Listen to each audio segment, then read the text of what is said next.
Well, I think it's a lot to ask a client to be brave like that, right? I think a lot of it comes down to the agency, to the studio, to the designers and strategists and writers who are working on that project. First, it starts like the onus is on us, I would say, really, to take a beat, really understand who the client is as a business, people who are within the room on the project, on the client side, but also even trying to get to know people beyond that, like who's going to be taking care of this brand once you're done designing.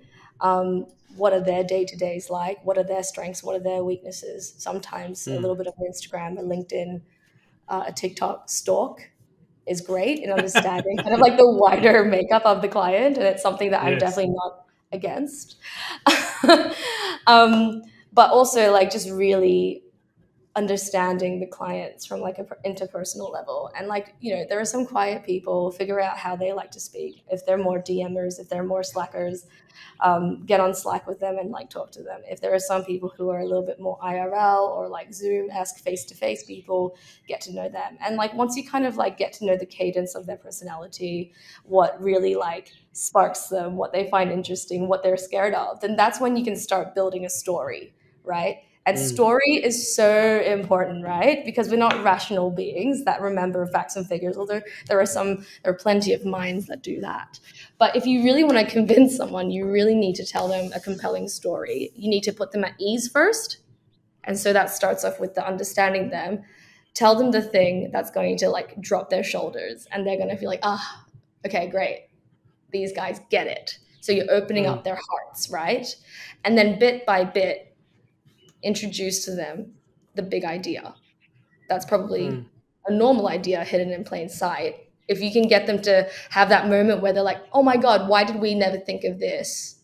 Then you've absolutely won. That's rare, I would say. Aim for that, but also it's okay if you don't get there. Tell them the big idea and then just start kind of building a world.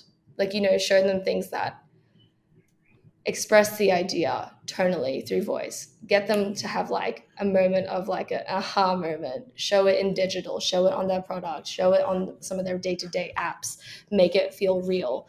And by the end of it, get them, like they have to be smiling. Like God help you if they're not smiling throughout the process. There has to be joy in the story, because otherwise people are just going to be so guarded and shut down.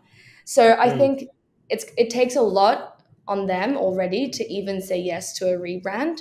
You're essentially asking them to like change their day-to-day, you know, once that rebrand hits. So like that bravery is there, it's done. And we need to kind of just make sure we're holding their hand through that whole entire process by really understanding them and then telling a story that is compelling and makes them smile.